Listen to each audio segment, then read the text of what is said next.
de un voto para que alguien más te represente hasta quien le toca representarnos, que lo hagan de manera responsable, madura y seria. El día de hoy tenemos una invitada muy importante, una invitada que ha tenido una vida muy polifacética.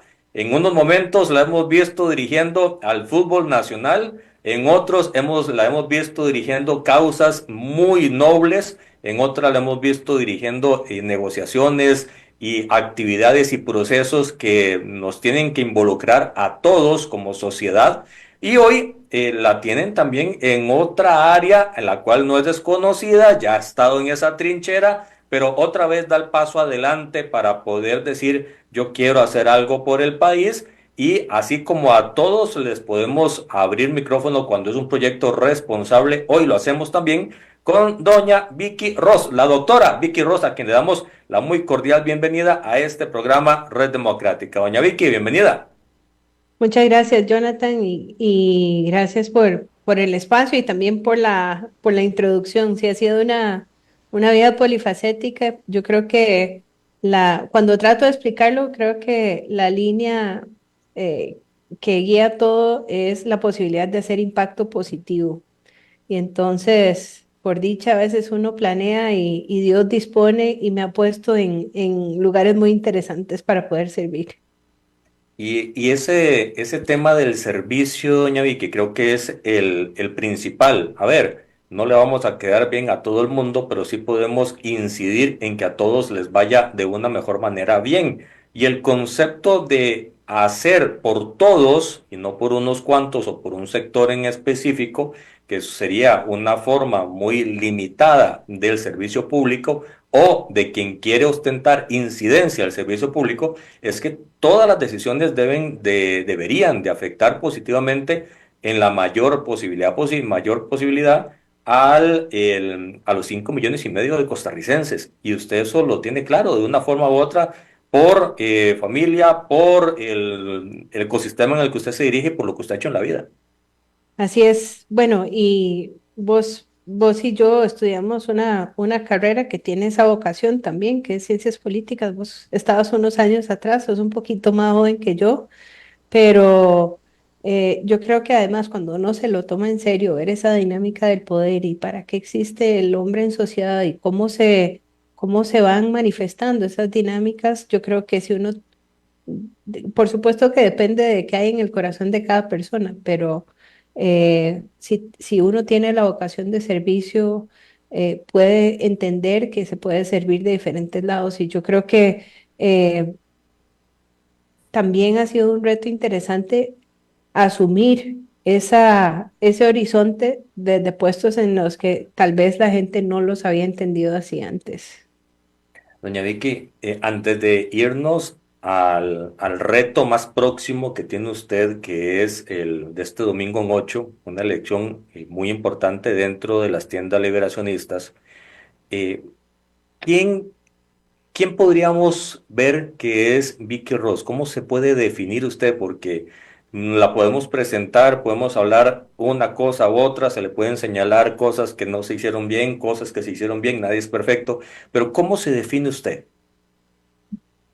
Muchas gracias. Sí, yo creo que vieras que no me siento tan cómoda hablando de mí misma, más bien soy una persona muchísimo más técnica y reservada y soy naturalmente introvertida, pero por supuesto que estos procesos de elección lo ponen también a uno a exponerse y yo creo que es un ejercicio interesante porque la gente tiene que saber también por quién están votando.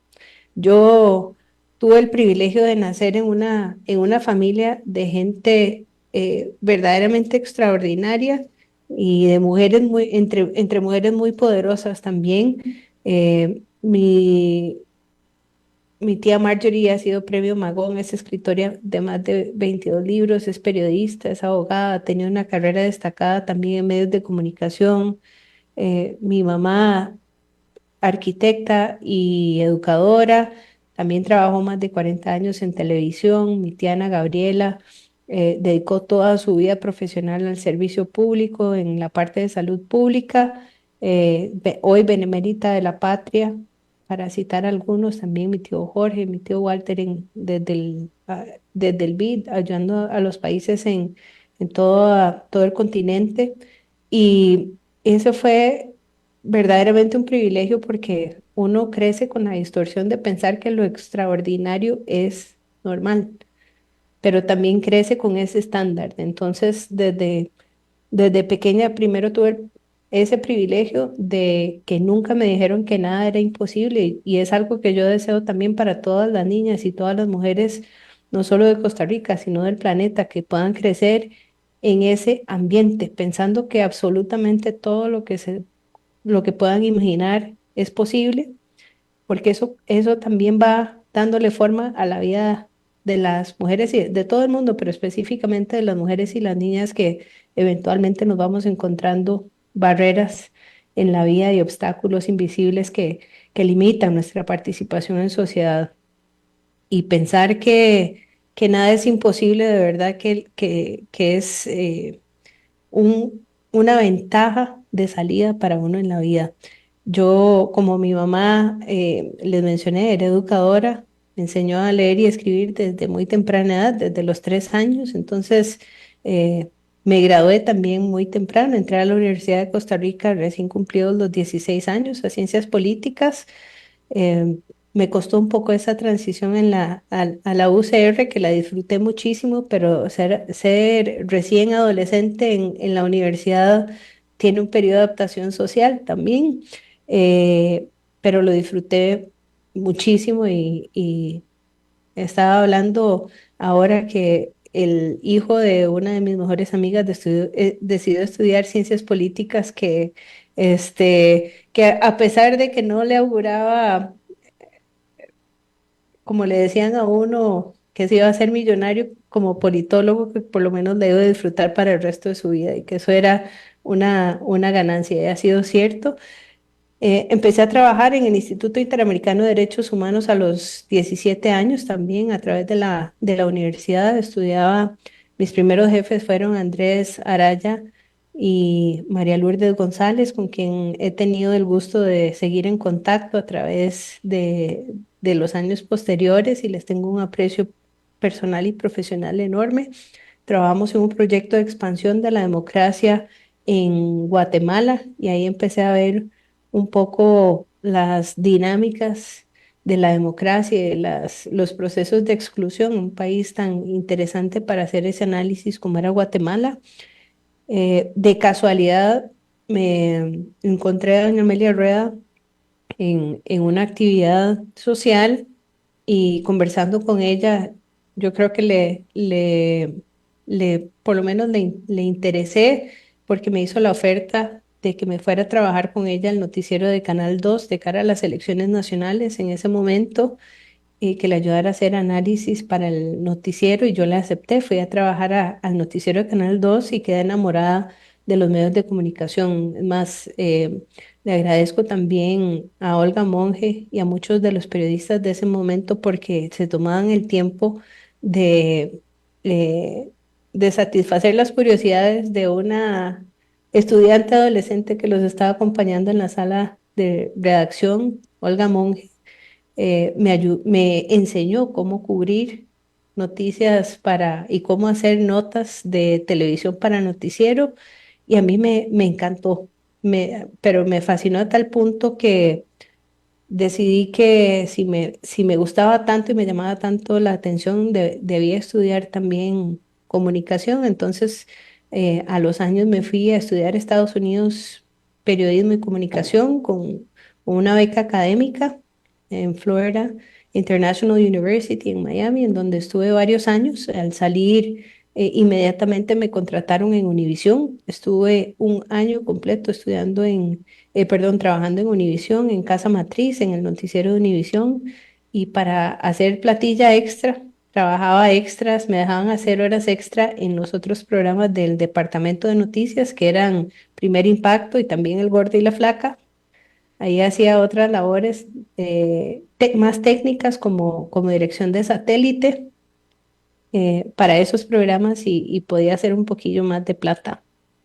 En ese momento mi tía Ana Gabriela se enfermó, la diagnosticaron de cáncer en estadio 4 y el proceso fue muy rápido. El diagnóstico fue que le dieron 3 meses de vida y fue un diagnóstico muy exacto. De hecho, a los 3 meses ella murió. Yo volví al país y ahí fue para mí un momento clave en mi vida porque en ese momento me estaba yendo también a Estados Unidos y no tenía planeado o mapeado volver al país, pero yo sentí la necesidad de volver y estar cerca de mi familia también, que es una decisión que sobre todo este último año, mi mamá falleció hace un año, va a cumplir un año ahora en junio, que yo agradezco mucho haber tenido ese espacio más prolongado, esos años adicionales con mi familia, viendo también lo que pasó en años posteriores a la muerte de mi tía.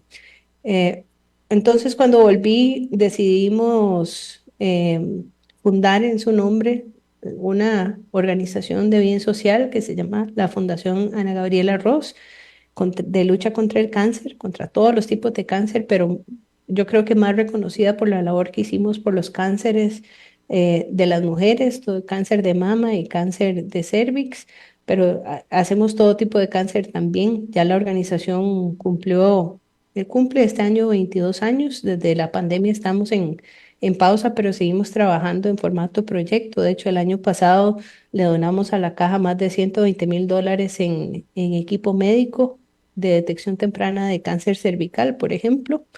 Y yo creo que esa labor también fue una labor de amor. En ese momento hicimos esa promesa de amor a mi tía de hacer algo por cambiar el cáncer, la situación del cáncer en el país cuando ella todavía estaba viva. Y yo creo que no teníamos idea de la magnitud de lo que estábamos prometiéndole en ese momento porque era una labor titánica, pero también casi 22 años después, yo creo que la labor se cumplió. Hemos transformado la situación del cáncer en el país, el abordaje del cáncer en el país. Por supuesto que todavía falta muchísimo, pero ese camino ampliado es algo que a mí me produce mucho orgullo. Por ejemplo, en acciones concretas, duramos 4 años haciendo incidencia y cabildeo para que se pasara la ley de control de humo del tabaco, que ahora incluye también Vapeado. vapeadores, pero esa transformación país, que ha sido una transformación no solo normativa, sino cultural, ha sido impresionante. Y ahora cuando vamos a otro país y vemos a la gente fumar en los restaurantes y nos molesta, ¿verdad? Decimos, eso en algún momento parecía un cambio imposible en nuestro país y el impacto en la salud pública, todavía vamos a seguir viendo los beneficios por muchísimos años más. Mientras estaba, perdón, en la fundación, también, por supuesto, haciendo otras cosas profesionales. En un momento me fui a sacar una maestría en comunicación a Madrid. Estuve casi 2 años en Madrid, en la Universidad Complutense, y regresé al país. Cuando regresé al país también, por supuesto, con esa curiosidad académica que tengo permanentemente, yo si pudiera estudiar de manera permanente lo haría. Me metí a un programa doctoral, un doctorado en política pública. Tiene los dos enfoques, política pública y ciencias empresariales en el ICAP. Y me gustó muchísimo porque fue también como ir redondeando todas las cosas profesionales en las que he estado. Trabajé en el CINART.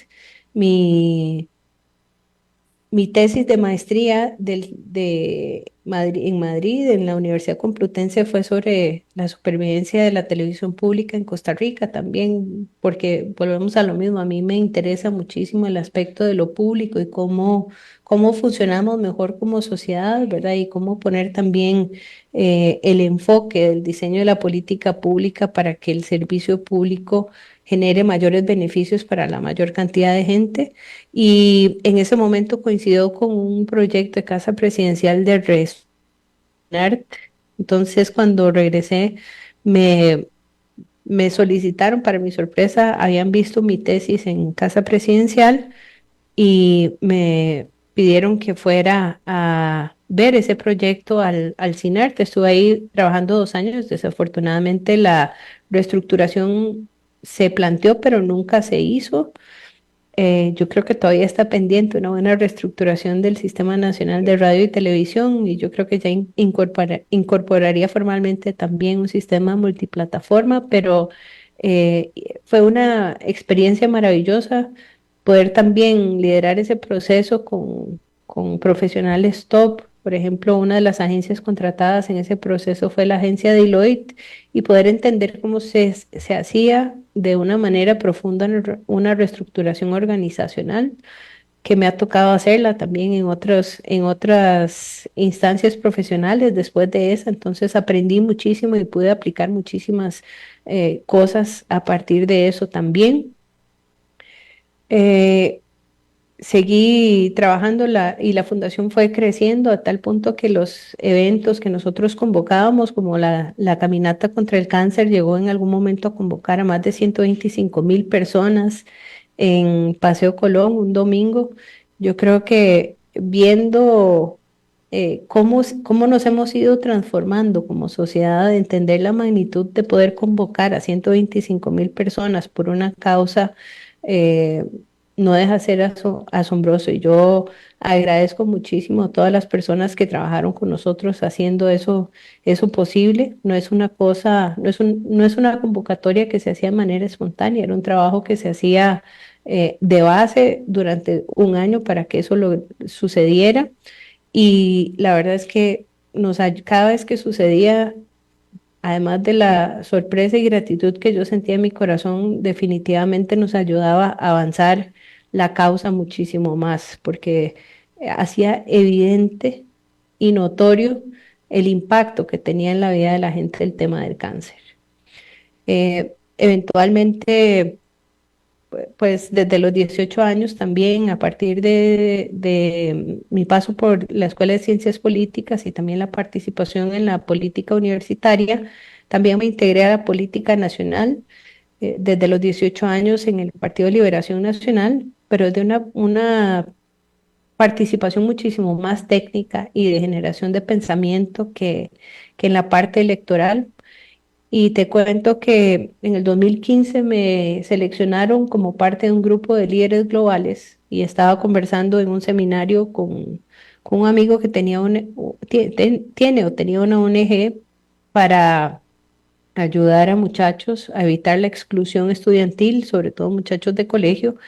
Tema Y él me importante. decía, importantísimo, y me decía, Vicky, nosotros nos matamos pidiendo plata, haciendo acciones eh, muy costosas, muy intensas de trabajo durante todo un año para ayudarle a 120 muchachos a que no dejen el colegio, para que se puedan graduar. Y cada trabajo vale la pena, pero es una labor titánica para tener un impacto reducido. Si el ministro de Educación quisiera con una firma, ayuda no solo a 120 muchachos, sino ayuda al 100% de los muchachos que están teniendo este problema. Por eso es que hay que participar de manera más intencional en la política. Y esa conversación a mí me llegó profundo y fue un momento, ajá, y un momento en que me hizo clic que tal vez esa vocación de servicio se estaba quedando, pues estábamos impactando a decenas de miles de personas con la fundación, pero efectivamente hay una diferencia grande en estar y no estar en los espacios de toma de decisión. Y Y es que, aparte, ajá, perdón que la interrumpa, doña Vicky, pero es sí, que ese elemento me parece sustancial en todo este rompecabezas nacional, y es que cuando la gente no entiende, no comprende, no asimila, no ve la perspectiva de ponerse en acción, de hacer el llamado a la acción, de ser partícipe de, le delega consciente o inconscientemente a otros y no necesariamente están satisfechos o se están satisfaciendo las necesidades. Por eso dar el paso es importantísimo para poder generar ese espacio de toma de decisiones, y siempre bajo un concepto de, obviamente, desde el prisma de cada uno, pero siempre buscando la mejora de todos. Totalmente. Bueno, y vos que has estado ahí también sabes la diferencia de estar o no estar. Y es la diferencia entre poder decidir o pedir para ver si alguien quiere decidir o no decide. Y te doy el ejemplo, por ejemplo, de los mamógrafos en la Caja Costarricense del Seguro Social. Cuando nosotros empezamos con la fundación, la caja tenía 13 mamógrafos en el sistema público para todo el país. Eso no alcanza ni para una décima parte de las mamografías que se necesitan. Hemos durado 22 años solicitándole a la caja que aumente su capacidad para que todas las mujeres se puedan hacer el examen diagnóstico a tiempo. Y te cuento que aún así, digamos, para estándar, no estaríamos estándar para un sistema como el nuestro, para un país de ingresos medios como el nuestro. La recomendación es que las mujeres se lo hagan cada 2 años, pero las mujeres eh, en países de primer mundo se lo hacen cada año. Ujú. Yo creo que nuestras mujeres también merecerían hacérselo cada año y no es un salto astronómico que tiene que dar nuestro sistema de salud para hacer el ajuste, es simplemente voluntad política. Pues en 22 años pasamos de 13 mamógrafos a 24 mamógrafos, que es lo que hay actualmente. Eso es una ganancia muy pequeña para Una, una, 22 años de una- trabajo. una pregunta, usted que ha estado en todo este ecosistema, salud, bienestar, prevención. ¿Falta voluntad política, falta conciencia o simplemente es que las prioridades son tantas que no se sabe discriminar en cuál es primero, cuál es después? ¿O simplemente es el hecho de falta de interés? ¿Cómo se podría entender? Porque en Costa Rica, si bien es cierto, es un país de ingreso medio, medio alto, deberíamos de tener conciencia todos que el 100% de la población necesita y merece el respeto de tener atención de salud pronta y cumplida y rápida. Pues yo creo que es una combinación de factores. Te voy a decir que yo creo que obviamente las necesidades nuestras son muchas, que se han ido acumulando por el tiempo, que además la administración pública se ha vuelto hipercompleja y a mucha gente en puestos claves también le da miedo actuar por toda la complejidad de la acción pública, pero y ahora viniendo más a tiempos recientes con la posibilidad de estar ahora ayudando al doctor Álvaro Ramos en esta campaña y teniendo el privilegio, además de tener su amistad desde hace muchos años, las conversaciones que nosotros tenemos y también él desde la perspectiva privilegiada de haber sido presidente de la Caja, hay un componente de voluntad política enorme. Sí. Nosotros entendemos que hacer las inversiones clave, como por ejemplo hacer las construcciones de los EVAIS que nos hacen falta en nuestro país, de hacer la construcción del Hospital Nuevo de Cartago, de hacer la construcción del Hospital Nuevo de Limón, que es urgente no hoy, es urgente desde hace muchísimos años de ese hospital Tony Facio que está construido sobre un arrecife que recibe todas las cosas negativas y que deterioran los equipos por estar expuesto a las inclemencias del aire de mar a ese nivel, ¿verdad? De poder tener, ahora que fuimos a Guapiles y Pocosí, por ejemplo, la capacidad de atención no se ha aumentado en más de 30 años y la población ha crecido exponencialmente en estas áreas. Yo creo que son temas también de voluntad política, son temas de hacer la inversión social correcta donde hay que hacerla y por eso otra vez estamos dando el paso adelante, porque yo creo que eh, para Costa Rica poder hacer esa inversión en mamógrafos, por ejemplo, y hacer un programa paralelo de capacitación de personal para que las mujeres tengan las mamografías que se tienen que hacer, que además para un sistema de salud universal es muchísimo más barato que tratar a mujeres que ya tienen la enfermedad del cáncer, eh, no, es una necesidad imperiosa y también se vuelve un tema de manejo ético de la administración pública. Y Vicky, cuando das el paso ahora en este último tiempo, ¿cuál es exactamente el objetivo de ese paso? ¿Qué es lo que estás buscando? Porque ser el aspirante a la presidencia del Movimiento de Mujeres dentro de Liberación Nacional a nivel nacional no es cosa pequeña y los objetivos podrían decir que van muy en la línea de tu trabajo en las últimas décadas, pero también siempre yo creo que hay un algo más, algo de un espacio oportuno y necesario para seguir aportando un algo más. ¿Cuál es ese objetivo que usted tiene?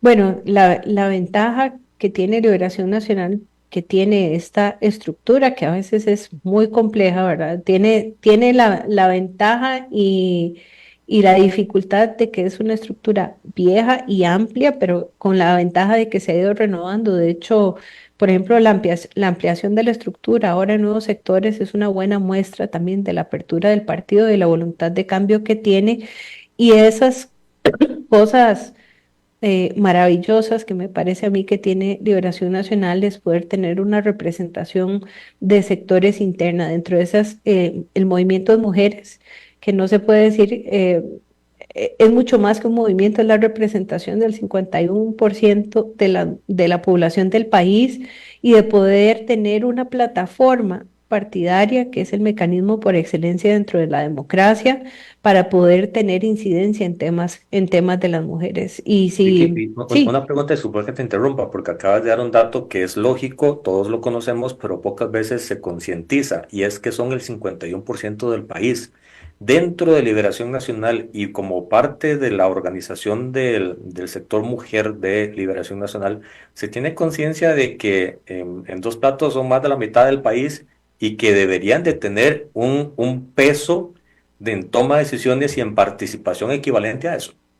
sí, obviamente hay muchísimas todavía obstáculos por vencer, no solo adentro del partido, sino adentro del país, pero Liberación Nacional ha liderado la participación política de las mujeres en el país. Fue el partido que tuvo la primera mujer vicepresidenta, la primera mujer presidenta del Congreso, las primeras mujeres diputadas en el 53. Tuvo también la primera mujer presidenta de la República, por supuesto, y hemos ido teniendo esos hitos también que se han ido empujando en la parte normativa. Liberación Nacional, desde la Ley de Igualdad Real en 1986, a través de los años, también con temas como las leyes y los cambios en el Código Electoral que exigen la participación paritaria de las mujeres, tanto horizontal como verticalmente, ha ido no solo haciendo el cambio, sino promoviendo el cambio a nivel estructural. Y eso, pues obviamente todavía no es una realidad a nivel país y nosotros vemos, todavía no ha habido un Congreso que sea paritario, a pesar de que ahora ha sido el que ha alcanzado el porcentaje más alto. Creo que el 47,9% de nuestro Congreso actual son mujeres, pero eso significa que la plataforma interna del movimiento nacional de Mujeres de Liberación Nacional es una plataforma de incidencia ideal para ir generando este tipo de temas. Y yo creo que se ha avanzado muchísimo, creo que falta muchísimo más. Si nosotros vemos el índice de brecha de género del Foro Económico Mundial, todavía las grandes deudas de la participación justa y digna de las mujeres en sociedad siguen siendo en la representación política y en la representación económica de las mujeres en sociedad, y eso significa que hay que hacer cosas más intencionales para promocionar esa participación. Y desde el Movimiento Nacional de Mujeres, temas como la capacitación de las mujeres para que puedan estar en política e incidir de una manera más directa son claves. Y es parte importante de hacerse acompañar en las distintas papeletas, porque son varias papeletas las que están buscando ese liderazgo de la mujer dentro del partido. En el caso de ustedes, está usted como candidata, está Andrea también, que tiene gran trayectoria en el Congreso de la República, está Daniela, es parte de un ecosistema, de una lineadura que viene con sangre nueva y con objetivos diferentes para poder hacer las cosas dentro de Liberación Nacional. ¿Por qué ustedes son la opción principal y la mejor dentro de las opciones que hay? Yo sé que le puede decir, no, esa pregunta es complicada, pero también es una alternativa que se está presentando y ustedes creen que son la mejor. ¿Por qué creen eso? Pues, al final voy a pecar de inmodesta, pero no es una pregunta tan complicada. Y hay que ver también, digo, pasan todos los temas de los juegos de poder dentro de los partidos políticos y quien ocupe también la presidencia y los cargos dentro del Movimiento Nacional de Mujeres van a tener espacio dentro de la estructura del Partido de Liberación Nacional, que es parte también de la visión que estamos tratando de cambiar con esta candidatura. Como mencionás, son tres puestos. Está en la vicepresidencia Andrea Muñoz, que es una persona, como vos bien mencionás, con mucha trayectoria adentro del Congreso de la República. Tiene 31 años de ser parte de la Asamblea Legislativa. Es una persona altamente técnica, también colega nuestra, es politóloga y es abogada y tiene un manejo de los temas de realidad nacional como muy poca gente lo tiene. Y tenemos en el tercer lugar por la Secretaría a una abogada joven que probablemente mucha gente la conozca porque también se ha convertido influencer en redes sociales en temas de legislación laboral en nuestro país, que es Beatriz Herrera, que es un nuevo valor adentro de Liberación Nacional y también en el país en todo tema de legislación laboral, que es de San Carlos y que completa nuestra papeleta. En buena teoría, la participación política para estos puestos es para trabajar en el puesto en el que se está accediendo. En otros casos también se usa pues para llegar a la estructura de la Asamblea Nacional o del directorio político. Nosotros, en este caso, para referirnos a nosotros, somos las únicas que llevan papeleta completa y que también llevan una propuesta programática. O sea, aquí no es por un tema de ambición personal, no es por un tema de llegar a representar intereses a la estructura del partido, sino verdaderamente lo que nos movió en esta aspiración es poder llegar a trabajar al Movimiento Nacional de Mujeres y a tener esa plataforma para promover cambios reales. ¿Cuáles son los tres objetivos primarios de ustedes, más allá de lo filosóficamente correcto, al nivel práctico? ¿Cuáles son las aspiraciones y objetivos del movimiento si ustedes ganan la elección el próximo fin de semana, el que sigue? Hicimos una propuesta programática que tiene 6 ejes.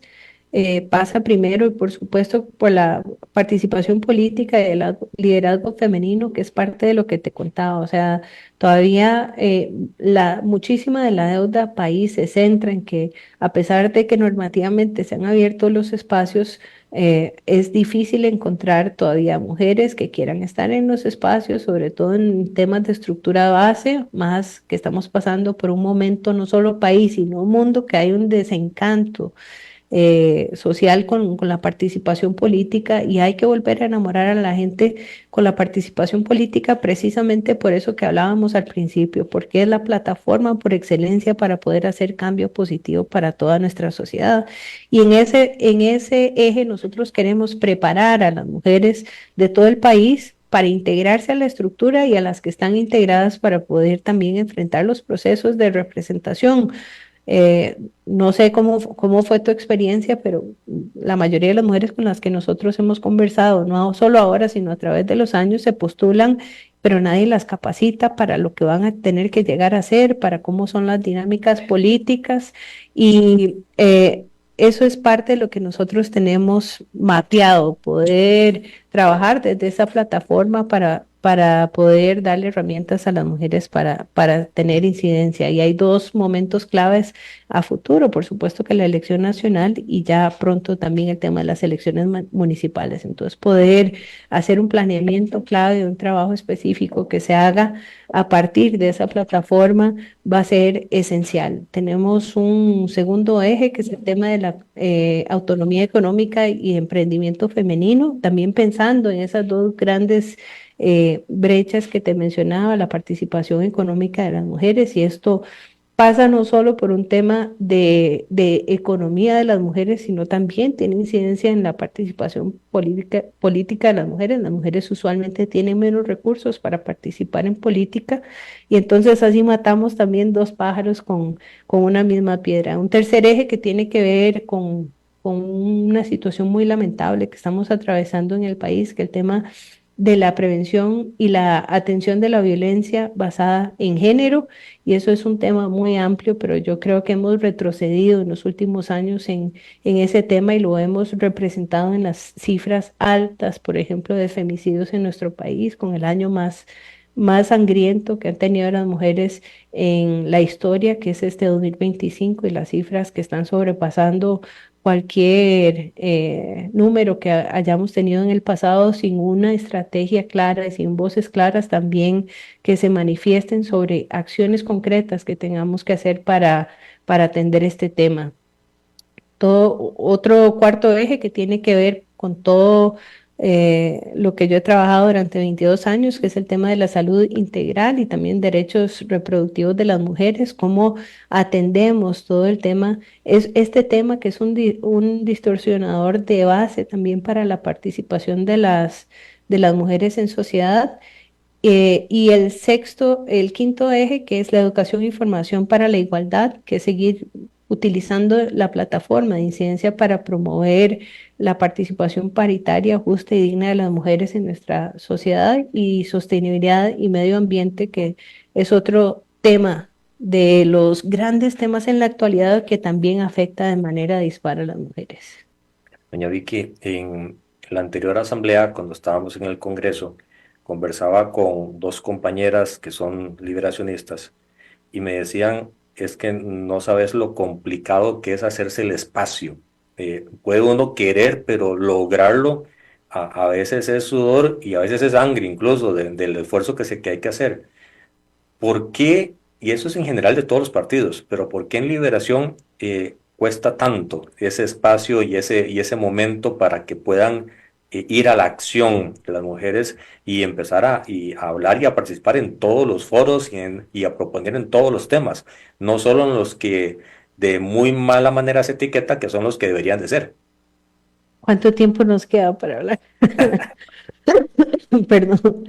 De ahí, yo creo que Liberación Nacional tiene esas ventajas y esas desventajas de las que te hablaba, ser un partido viejo y ser un partido muy amplio.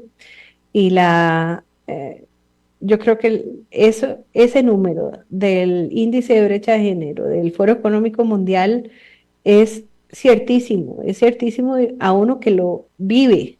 La participación política de las mujeres en Costa Rica sigue siendo muy complicada. Y muchísimas veces los mecanismos tanto formales como no formales son un obstáculo durísimo para la participación de las mujeres. Todo el tema, por ejemplo, te pongo por ejemplo ahora esta candidatura. Es una campaña nacional que estamos financiando las tres candidatas. Imagínate hacer una campaña a nivel nacional financiada por tres candidatas. O sea, somos muy creativas en el uso de recursos, pero los requisitos son altos, la participación es muy complicada. Muchas veces uno se enfrenta a viejos cacicazgos, a intereses manifiestos muy fuertes, y a veces a situaciones inesperadas que también marcan ese destino. Yo creo que sigue habiendo todavía un paralelo muy grande entre acceso a recursos económicos y una participación más clara de las mujeres en la política en general, no solo en Liberación Nacional.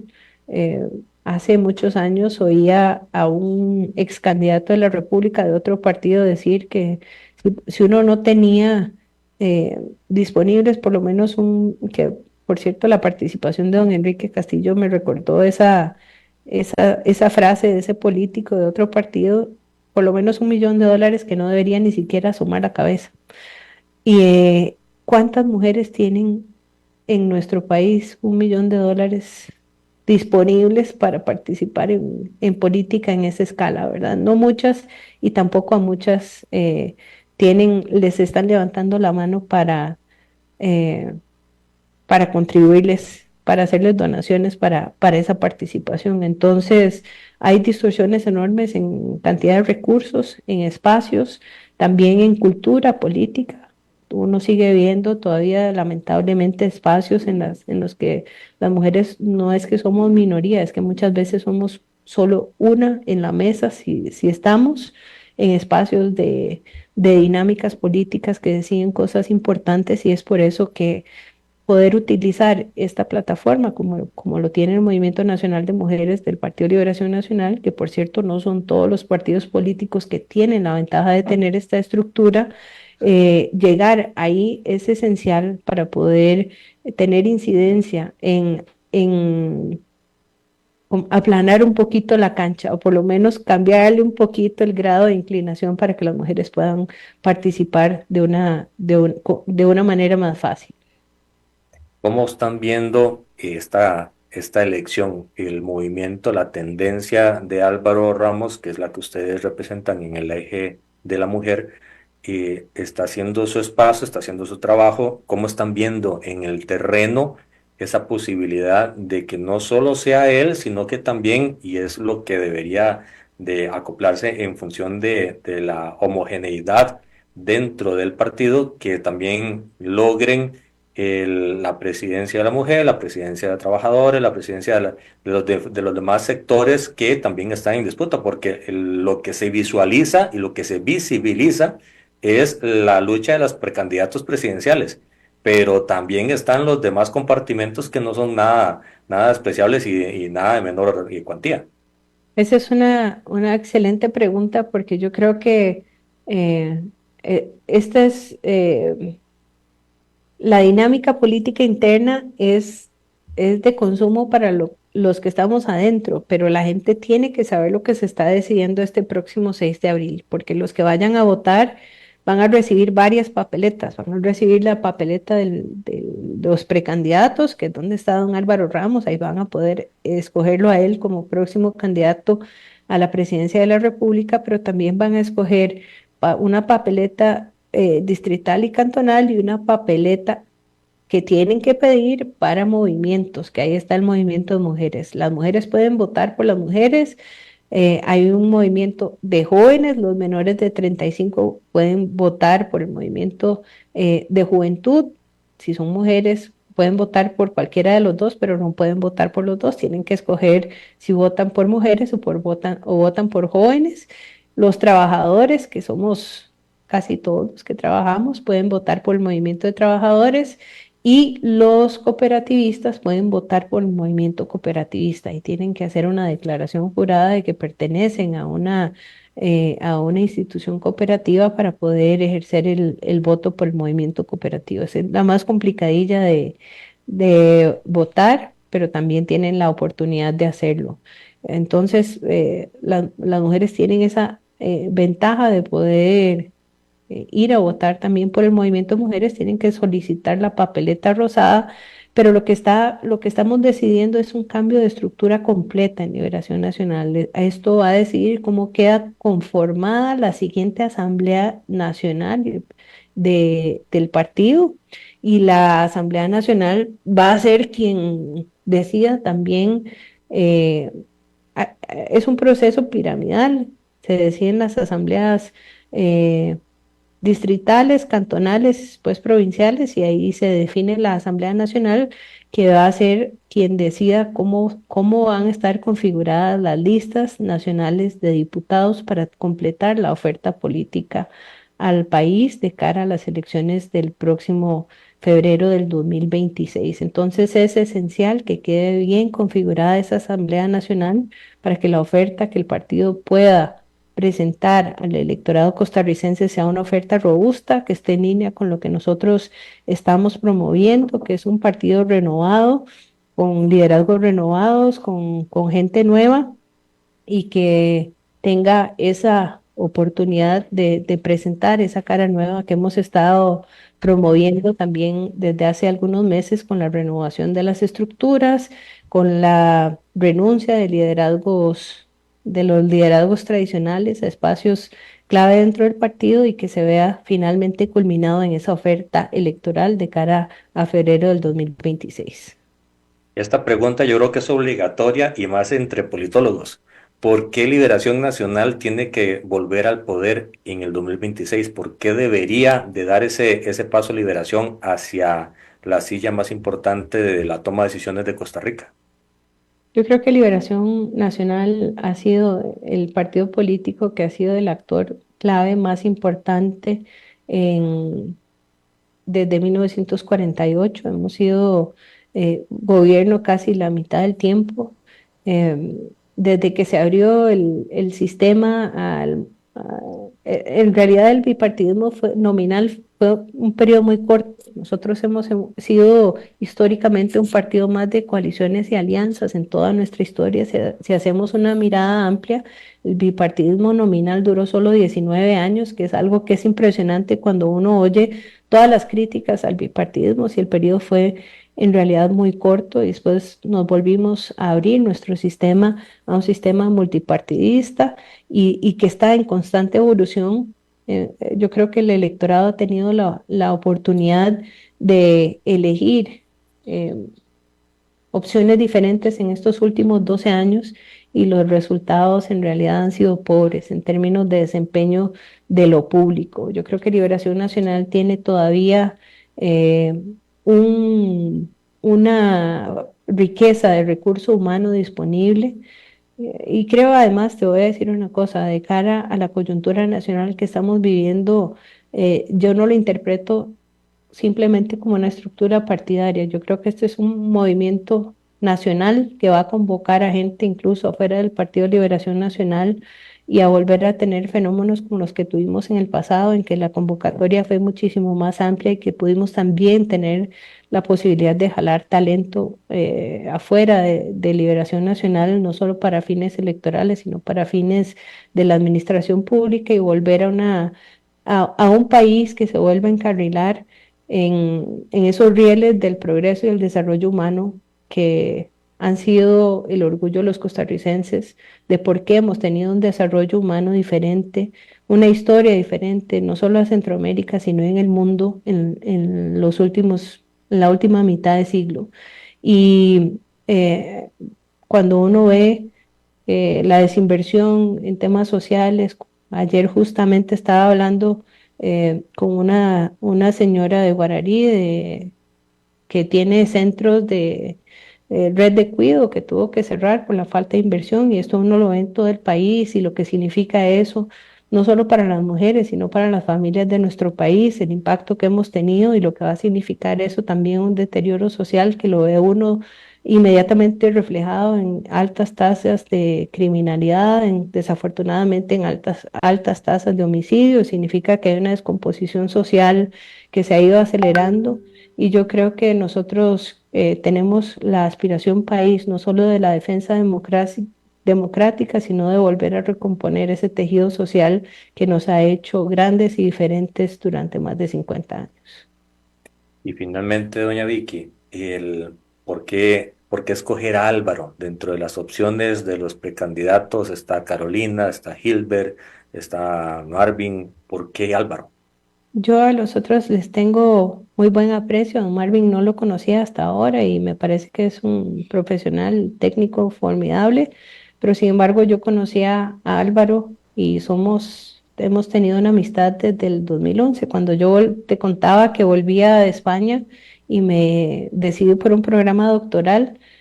Álvaro venía volviendo a hacer su doctorado en California, y dio la casualidad de que fue mi profesor en el doctorado. Yo lo vacilo porque le digo que fue el primer profesor más joven que tuve en la historia. Y desde ahí nos hicimos amigos, nos reconocimos por nuestras capacidades intelectuales y por nuestras características personales. Creo que tenemos personalidades muy parecidas, y tenemos una visión ética del ejercicio de lo público y esa vocación pública que compartimos. Y hemos tenido conversaciones a través de los años, cuando fue superintendente de pensiones, también cuando fue presidente de la Caja, sobre temas de servicio público. Entonces, veníamos hablando sobre la necesidad de volver a dar ese paso adelante por el momento país que estábamos dando, y cuando decidió hacerlo, me llamó para que lo acompañara en esta etapa. en la jefatura de campaña, soy su subjefa de campaña con don Álvaro Ramírez también, que es buen amigo como jefe de campaña, y cuando me llamó y me solicitó que lo acompañara, sabiendo el tipo de persona que es, la verdad es que no lo dudé un momento, más bien apuré mi salida de la UNAFUT para poder estar a tiempo con los tiempos de la campaña, y la verdad es que es un honor poderlo acompañar. Que ese es otro tema que muy pronto podemos sentarnos a conversar, el tema del fútbol. Yo creo que se salió a tiempo porque están complicadas las aguas Eh, allá adentro. Pero eso Empezó a quemar será, el rancho. sí, eso será para otro día. Muchísimas gracias, doña Vicky. Muchas gracias, Jonathan. Un gusto conversar con vos. Igualmente, y gracias a todos los que han estado en sintonía en la FM, plataformas digitales. En unos minutos el programa va a estar colocado en el canal de YouTube, se llama Red Democrática, para que lo puedan compartir de la mejor manera y hacer causa en función de la toma de decisiones que muy pronto la comunidad verde y blanca va a tomar para organizarse rumbo a las elecciones del 2026. Hasta mañana, si Dios así lo permite, mañana con el director del organismo de investigación judicial en vivo y en directo, para hablar de todo lo que está sucediendo en Costa Rica. Hasta mañana.